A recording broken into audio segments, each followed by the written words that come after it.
Salut à tous, j'espère que vous allez bien. Aujourd'hui, j'ai pas de bol. C'est pas possible. Je vous jure, je pars le matin pour déposer mes enfants.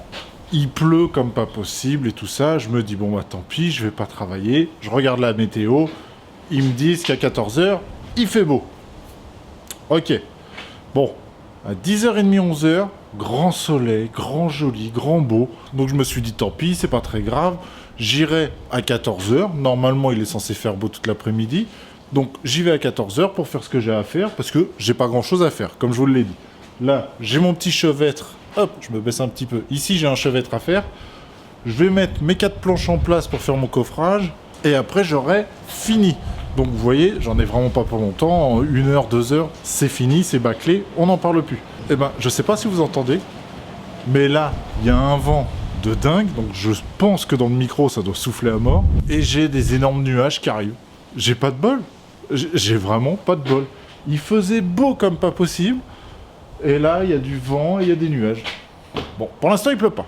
Allez, c'est parti. Et c'est surtout aussi, vu qu'il pleuvait, je me suis dit, bah tiens, je vais mettre une série qu'il faut que je regarde. La saison 2, c'est Lock Key, un truc comme ça. Un truc avec des clés, avec les enfants avec des clés. Sur Netflix. Et j'ai commencé ça ce matin. Et puis ça m'a pas encouragé à 11h à me dire bon bah allez j'y vais et puis tant pis. Eh ben non, ça m'a pas encouragé du tout. Petit conseil, ne pas commencer une série, ne pas commencer de série tout simplement. Hein. Faut pas faire de série, après vous êtes parti pour 2, 3, 4, 5, 10 saisons et c'est relou, c'est relou. Vous avez plus envie de travailler, vous avez juste envie de finir cette foutue série. Bon allez c'est parti, je vais faire le chevêtre à ce niveau-là et faire les planches et tout ça. Donc c'est parti, je fais ça maintenant. C'est parti!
Ça y est, j'ai enfin fini, 100% fini, tout le ferraillage, tout le plancher, tout.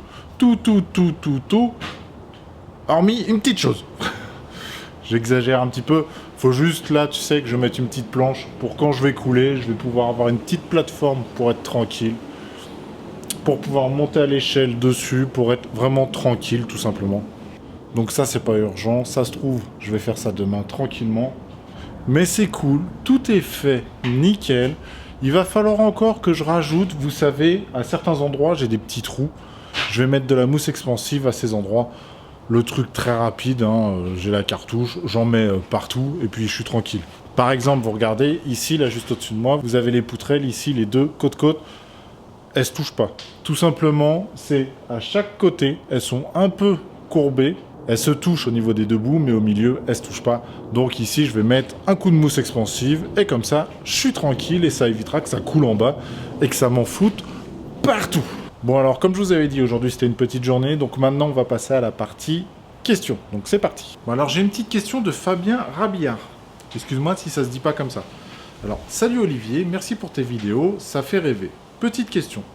Peux-tu, s'il te plaît, nous donner la marque des granulés que tu as acheté chez ton spécialiste? Moi, c'est l'artisan qui a posé le poêle et assure son entretien qui me fournit en granulés.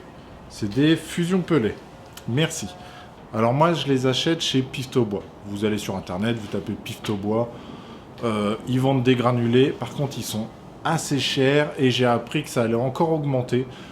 Rien que pour vous dire, là, je les ai achetés 5,50 € le paquet. Après, honnêtement, ça n'a rien à voir. Avant, je les achetais quand même moins cher. Là, il y a eu une forte augmentation. Donc, je vais voir si ça vaut réellement le coup. Mais en soi, en termes de qualité, ils sont vraiment supérieurs par rapport à tous ceux que j'ai pu essayer. Honnêtement, ça n'a rien à voir. Ils donnent beaucoup moins de cendres. En tout cas, quand il reste des cendres, vous savez, c'est vraiment de la poussière. Il ne reste jamais de petits morceaux, de petites choses. Contrairement à d'autres que j'ai déjà eu. Alors, j'ai une question de Jean Cole. Pourquoi tu ne mets pas les planelles autour de la trémie? Tout simplement parce que j'ai pas besoin. Et en termes d'espace, vous avez vu, une planelle, c'est assez large. Hein, ça fait, je vais vous dire combien ça fait. Ça fait 5 cm de large. Donc c'est déjà assez épais. Donc d'un côté, c'est bon. Si je le mets en plus de l'autre côté avec les ferrailles et tout pour l'enrobage, c'est pas ce qu'il y a de mieux. Donc au niveau de la trémie, je mets pas de planelle et ça change rien. Donc c'est bon. Alors j'ai une question de Elmi Shawesh. Bonjour Olivier, c'est quoi ton métier ou bien ta spécialité de base? Alors à la base, on va dire, j'ai un diplôme en tant que plombier chauffagiste. Donc toute cette partie-là, c'est bon, je vais gérer, il n'y aura aucun souci. Mais après, honnêtement, que vous soyez plombier, charpentier, maçon, tout, à partir du moment où vous êtes manuel et que ça vous intéresse, tout le monde peut le faire, tout simplement. C'est plutôt ça que je veux dire, c'est que tout le monde peut le faire. Forcément qu'au début, on fait des erreurs, mais c'est en pratiquant qu'on apprend. Alors j'ai une question de El Chino. Bonjour Olivier, toujours exemplaire et te regarder me donne du courage pour avancer sur mes propres travaux. As-tu prévu de tomber les 3 boulots qui sont au niveau de la terrasse couverte avant de terminer? Je pense qu'à l'usage ils vont te gêner et tu ne pourras plus les voir en peinture. Alors oui, je vais devoir en enlever au moins un. Les 2 autres, je vais voir. Il y en a un qui est vraiment près de la maison et tu sais qui part en biais, donc il va finir dans le mur. Donc lui, je vais le couper, c'est sûr. Les 2 autres, faut que je vois. Je sais pas encore. C'est vraiment, j'aime bien ce type d'arbre. Ça perd un petit peu, tu sais, des petites feuilles, des petites graines. Je sais pas trop ce que ça perd. Ça perd des petites saletés. Mais en soi, ils sont jolis, une couleur blanche et tout ça, ça éclaire pas mal un jardin. Maintenant, faut que je vois. Leur sort n'est pas encore décidé. Alors j'ai une question de Denis Lecoeur. Bonjour Olivier, merci pour tes explications. Pour tes matériaux restants, briques, planelles, etc., tu les revends, recycles comment? Il y a toujours du surplus sur un chantier, tu fais comment, s'il te plaît? Alors, je vais les rendre aux fournisseurs, tout simplement, je vais leur redonner. Les planelles, je vais les redonner parce que ça, je ne vais plus en avoir besoin. Là, il me reste encore des U, donc ça va me servir pour faire le dernier chaînage de la maison. J'ai encore des briques, ça va me servir pour faire l'étage. Après, tout ce qui est polystyrène et tout ça, je vais leur rendre, parce que j'en ai vraiment plus besoin de ça. En général, tout ce qui est comme ça, ils les récupèrent. Les sacs de ciment, ça, ils vont pas les récupérer parce que Ils savent jamais trop où ça a traîné. Tout ce qui est planelle, tout ce qui est ourdi polystyrène, les petits raccords PVC, les trucs comme ça, ils reprennent sans problème. Alors j'ai une question de Emeric qui revient assez souvent quand même. Où trouves-tu l'électricité pour tes outils et lumière? Groupe électrogène?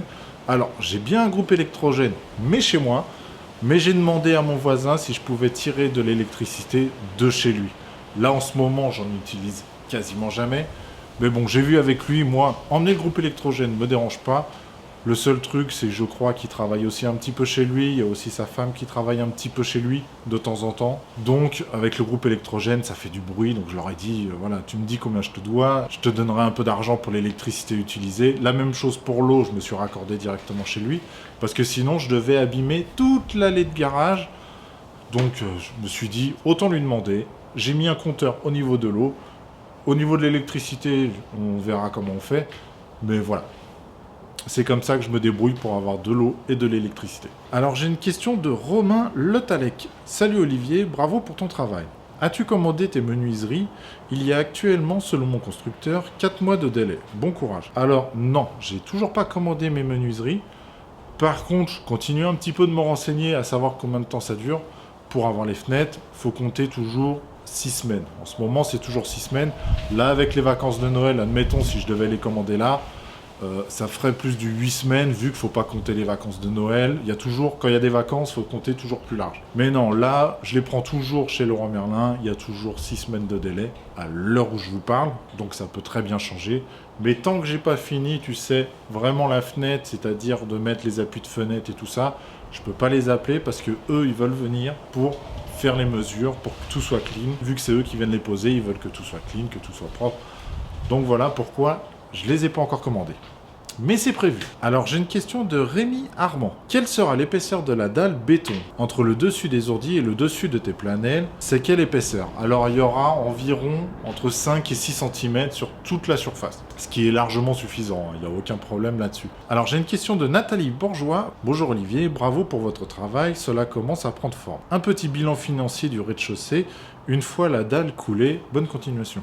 Alors oui, il y aura comme d'habitude, comme j'ai fait pour le sous-sol, je vous ai fait un bilan du sous-sol, combien m'a coûté le sous-sol. Et là, je vais vous faire un bilan de combien m'a coûté le rez-de-chaussée complet entre les briques, le béton et tout ça. Et après, il y aura combien m'a coûté le reste, les murs de l'étage. Et je vais compter aussi la charpente, tout ça. Et vous aurez le total complet de hors d'eau, hors d'air, parce que je compterai aussi les fenêtres dedans. Mais voilà, vous aurez le total global de toute la maçonnerie, de ce que ça m'a coûté, du début à la fin. Et après, bien sûr, on fera tout ce qui est aussi intérieur et tout ça, ce qui sera peut-être un petit peu plus compliqué. On verra comment je sépare tout ça, si je fais une partie plomberie, électricité, une partie ferraillage, placo, on verra. Mais je vous ferai vraiment le total complet de la maison, de combien elle a coûté, du début à la fin. Vous aurez vraiment tous les chiffres. Bon allez, sur ce, je vais m'arrêter pour aujourd'hui. Donc comme d'habitude, si cette vidéo t'a plu, n'hésite pas à t'abonner, un petit pouce bleu, ça fait toujours plaisir. Bon allez, je vais vous dire à demain. Parce que demain, ça sera un grand ménage du chantier, un petit tour à la décharge, rangement, on nettoie tout, que tout soit propre pour après. Donc sur ce, je vous dis à demain, prenez soin de vous, ciao!